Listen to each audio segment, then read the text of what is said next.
უძველი ონგოსი ინგლისური ცოტა აბა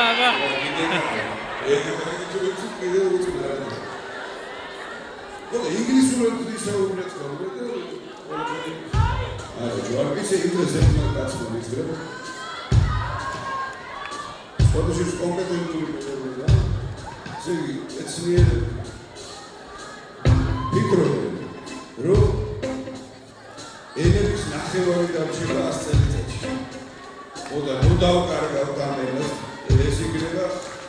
ესე იგი ის რო ჩვენ ეს ყველაფერი კარგად არის არაფერს არ მიშენს ანუ შენარჩუნება უნდა და თურმე საფრთხე ისევე როგორც დნება ანტარქტიდაზე ამბები ისე დნება ენები ამიტომ ადამიანები პატარა ჯიპები საერთოდ ველოსიპედები ბევრი სიყვარული ნაკლები არაყი სამი ჭიქა ღვინო საჭიროა ცოტა ამბავი ერთმანეთს ესე ცივიანი არ გაგო მარი საერთოდ დავიგანებო და ვიცხოვრობ ჯანსაღად ღვინო თურმე არ მოიწია ერთმანეთში გამოვასწორო ერთად ეგრეა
ძალიან მადლობა. მადლობა ამ მაგარი ერთად. ერთად მირად შეგვაბეროს.